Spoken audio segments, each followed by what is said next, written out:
세계 3대 암호화폐 거래소 중 하나인 바이비트에서 발생한 대규모 이더리움 해킹 사건이 며칠 전 일어났습니다. 2025년 상승장이 이렇게 사라지는 걸까요? 믿었던 거래소에서 대량의 이더리움이 해킹당했다는 소식은 충격 그 자체였습니다. 결론적으로 말씀드리자면 하락장으로 접어들 시점은 아직 아닙니다. 왜 그런지 설명할 시간도 없으니 바로 본론으로 들어가겠습니다. 일반적으로 금요일 밤이면 주말 장세로 돌입해 변동성이 줄어드는 경향이 있는데 금요일은 피해 금요일이 되어버렸습니다. 당시 미국 나스닥 주식시장도 하락세를 보였지만 암호화폐 시장의 급락 원인은 바이비트 거래소의 해킹 사건이었습니다. 바이비트 콜드 월렛에서 15억 달러, 약 2조 2천억 원에 해당하는 금액이 해킹범에게 도난당하는 사고가 발생했습니다. 이 피해 규모는 암호화폐 역사상 단일 해킹 사건으로서 가장 큰 규모로 기록되며 범인으로 지목되는 북한의 해킹 그룹 라자로스가 배후로 의심되고 있습니다. 현재 시장은 각종 의혹과 공포로 가득 차 있으며 많은 사람들이 걱정하는 키워드가 몇 가지 있습니다. 첫째, 대형 거래소의 콜드 월렛이 해킹되었으니 위험 자산인가 하는 이슈와 둘째, 바이비트가 파산할 가능성이 있는지 FTX 사태처럼 하락장이 시작되는 것인지에 대한 우려입니다. 이 두 가지 이슈 모두 하락장이 시작되는 게 아닌가 하는 걱정으로 이어지며 현재 시점에서 가장 중요한 문제입니다. 이제 하나씩 진상을 파악해 보겠습니다. 대형 거래소 바이비트의 콜드 월렛이 해킹당했다는 것이 사실 현재 언론사들이 다루고 있는 뉴스의 헤드라인입니다. 하지만 사실 관계를 명확히 구분할 필요가 있습니다. 바이비트는 전 세계 암호화폐 거래소 중종합 랭킹 2위에 등록된 거래소로 미국의 코인베이스 거래소보다 한 단계 위에 있는 큰 거래소입니다. 언론에 보도되고 있는 바이비트의 콜드 월렛이 해킹되었다는 이야기는 사실과 조금 다릅니다. 정확히 말하자면 바이비트의 콜드 월렛이 해킹된 것은 아닙니다. 비트코인과 이더리움 장기 투자자 중 지금 영상을 시청하고 계신 분들 중에도 콜드 월렛을 통해 자산을 보관하고 계신 분들이 있을 것입니다. 콜드 월렛을 사용하는 이유는 해킹되지 않는 지갑이라고 생각하기 때문인데 결론부터 말씀드리면 콜드 월렛 자체의 해킹은 아니니 너무 걱정하실 필요는 없습니다. 바이비트는 자금을 거래소 자체 서버에 해당하는 온라인 지갑인 핫월렛과 오프라인 지갑인 콜드 월렛에 나누어 보관합니다. 그리고 주기적으로 이 두 군데 보관된 자산을 이리저리 옮기는 작업을 수행합니다. 그 이유는 다양하지만 콜드 월렛과 핫월렛의 정상 작동 여부를 체크하고 잠재적인 보안 취약점을 점검하기 위해서입니다. 매도하지 않더라도 이리저리 리밸런싱을 하는 과정을 반복하는 것입니다. 쉽게 비유하자면 아주 큰 솥에 대량의 음식을 조리할 때 바닥에 눌러붙지 않게 타지 않게 저어주는 것과 비슷한 원리입니다. 이번에도 역시 그런 작업을 수행하고 있는 중이었고 콜드 월렛에 있던 대규모의 자산이 움직이고 있는 과정에서 해킹범들이 개입했습니다. 해킹범들은 애당초 이런 거래소들의 대규모 자금 리밸런싱 과정에서 물량을 탈취하는 걸 목적으로 연구를 해왔고 주기적으로 이동한다는 걸 알고 있었던 해커들은 때를 노리고 있었던 것 같습니다. 여느 때와 다름없이 바이비트의 콜드 월렛에 있던 대규모의 이더리움은 다른 지갑으로 이동하는 중이었고 이 과정에서 해킹범들이 잠입하여 도착지를 본인들의 지갑으로 위조해 돌려버린 것입니다. 결국 제대로 도착지에 도착해야 할 물건이 전혀 다른 곳으로 배송이 되어버린 상황이 발생한 것입니다. 이를 포착한 기업들이 의혹을 제기하며 공론화된 것입니다. 엄밀히 따지자면 바이비트의 콜드 월렛이 해킹당한 것이 아닙니다. 바이비트의 콜드 월렛은 해킹되지 않는 지갑이 맞았고 그 지갑에서 나온 이더리움이 이동하는 과정에서 탈취된 것이니 철통 보안에 지하 금고에서 꺼낸 돈을 다른 곳으로 이동하는 과정에 현금 수송 차량이 강도에게 탈취당한 상황이라고 볼 수 있습니다. 이를 지하 금고의 보안이 뚫렸다고 표현하는 것은 옳지 않습니다. 엄밀히 따지면 이건 바이비트의 문제가 아니라 현금 수송 차량 업체 즉 이더리움 전송의 보안을 도맡은 프로토콜의 잘못인 것입니다. 그러나 언론은 그런 어려운 이야기는 조회수에 맛있는 재료가 아니므로 바이비트만 나쁜 놈으로 만들고 있습니다. 언론에 대서특필되지는 않았지만 사실 저는 본질에 주목했고 이더리움의 전송 및 보안을 담당하던 세이프 측에서 바이비트 사건에 대해 적극 협조하겠다는 입장을 즉각 표명했습니다. 세이프와 그노시스 같은 이더리움 보안 프로토콜들의 허점이 발생한 것이 본질이라고 볼 수 있습니다. 그노시스 세이프 트랜잭션은 신뢰를 표했으며 믿음직스러운 보안 업체로 알려져 있었지만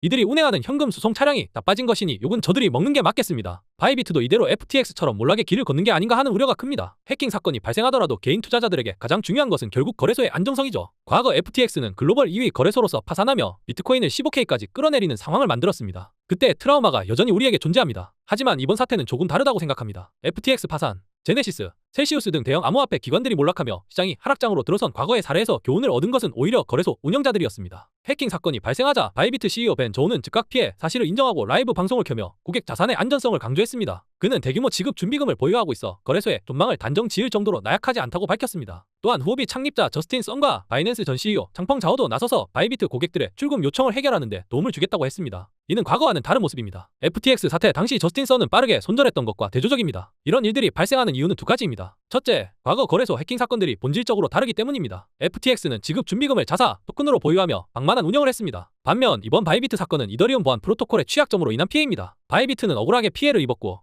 2조 원이 넘는 피해를 입었음에도 모든 책임을 지고 있습니다. 둘째, 거래소들이 하락장에 대한 준비가 되어 있지 않기 때문입니다. 만약 바이비트가 갑작스럽게 무너지면 비트코인과 기타 자산들이 폭락하게 될 것이고 이로 인해 거래소들이 더 큰 피해를 입게 됩니다. 현재 바이낸스는 219조 원, 바이비트는 21조 3천억 원, OKX는 32조 원의 자산을 보유하고 있습니다. 이 자산은 해킹 사고가 발생하더라도 고객의 출금 요청을 처리할 수 있는 준비 자산입니다. 그러나 대체로 현금성 자산은 20%에서 30% 미만이며 나머지는 비트코인과 이더리움으로 구성되어 있습니다. 이는 예상치 못한 하락 시 거래소의 지급 준비금 가치가 반토막 날 수 있음을 의미합니다. 또한 선물 거래 시장에서 활성화된 포지션의 규모가 작년 하반기 수준으로 돌아가고 있습니다. 거래소는 선물 및 옵션 거래를 활발히 운영하며 이는 그들의 주요 수입원입니다. 예를 들어 상승 롱 포지션과 하락 숏 포지션이 각각 10억 원일 때 폭락이 발생하면 숏 포지션이 수익을 보고 롱 포지션이 손실을 입게 됩니다. 이 경우 숏 포지션의 수익은 누가 지급하나요? 원래는 신규 롱 포지션과 청산된 롱 포지션에서 나온 자금이 숏 포지션으로 흘러가야 합니다. 현재 시장 투자 심리가 죽어있는 상황에서 갑작스러운 폭락이 발생하면 거래소의 손실로 이어질 가능성이 높습니다. 과거 FTX의 몰락은 바이낸스의 창펑 자오가 손절한 것이 큰 원인으로 작용했습니다. 그러나 이번에는 저스틴 선과 창펑 자오가 누보다 빠르게 구원의 손길을 내밀며 바이비트 고객들의 자금 유통을 원활하게 처리하고 있습니다. 이번 사태가 예상보다 큰 파장이 일지 않은 이유는 무엇일까요? 무엇보다 첫 번째는 바이비트에서 빠르게 대응 전략을 가져간 부분들이 작용했다고 생각합니다. 창펑 자오 같은 경우는 이번에 출금을 중단시키는 것이 낫지 않겠냐 라는 조언을 했고 벤 저우는 정면 돌파를 시도했습니다. 사건 발생 후 10시간 동안 전례 없는 규모의 출금 요청이 몰렸지만 거래소 기능은 정상적으로 운영되고 있습니다. 현재까지 무려 35만 건의 출금 요청이 있었는데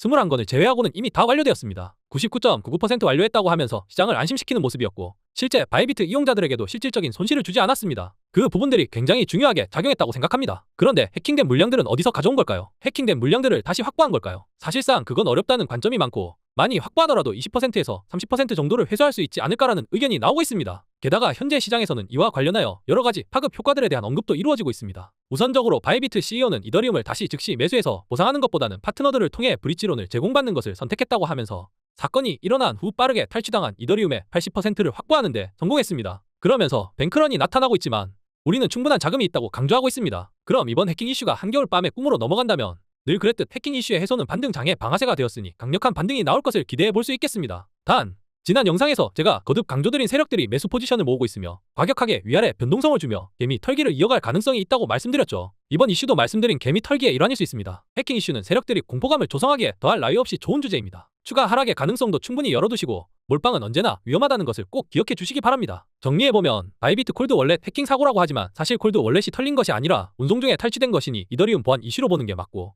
해킹 사고가 악재인 것은 맞지만 최대 규모이긴 하나 바이비트 지급 준비금의 10% 안 되는 피해액이 이번 사건으로 인해 출금 쇄도하는 고객들의 요청도 바이낸스와 후오비 등 업계 동료들의 적극 협조로 아무 문제 없이 해결 완료되었습니다. 그대로 폭락도 가능했지만 업계 전체가 나서서 적극 방어한 이유는 어쩌면 지금 하락장으로 가는 것을 원치 않는 건 우리보다 세력들이 아닐까 싶습니다. 바이비트는 공격으로 뚫린 취약점에 대해 공개적으로 밝히지는 않았지만 최고 경영자는 우리는 원인이 안전 콜드 월렛일 것으로 확신한다 라면서도 노트북 문제인지 아니면 세이프 문제인지 알 수는 없다 라고 언급했습니다. 세이프는 디지털 자산을 안전하게 관리하기 위한 스마트 계약 월렛을 제공하는 분산형 프로토콜로 일부 거래소는 세이프를 통합해 사용자가 자금을 관리하는 동시에 다중 서명 기능을 사용해 콜드 월렛의 보안을 개선할 수 있도록 하기도 합니다. 공격 이후 세이프는 스마트 월렛 기능을 일시적으로 중단했고 이로 인해 해킹된 바이비트에서 출금 요청이 급증해 우려가 커졌으나 다른 플랫폼과 협력해 원활한 프로세스를 구축하고 출금을 허용하고 있습니다. 바이비트의 발빠른 대처에도 불구하고 회사 CEX팀의 부주의의 결과이고 해커의 기술은 1%에 불과하다 라며 사용자들의 불만은 극에 달하고 있습니다. 이와 같은 상황에서 우리는 발빠른 정보로 대응할 수밖에 없습니다. 현재와 같은 변동성이 큰 시장에서는 투자 전략을 세우는 것이 무엇보다 중요합니다. 제가 여러분을 도와드리겠습니다. 위에 나와 있는 번호로 바이 라고 문자 남겨주시면 보다 빠른 정보를 얻어가실 수 있습니다. 여러분의 투자에 도움이 되는 유용한 정보와 전략을 제공해드리겠습니다. 항상 시장의 변화에 신속히 대응하고 안전한 투자로 이어질 수 있도록 함께 하겠습니다.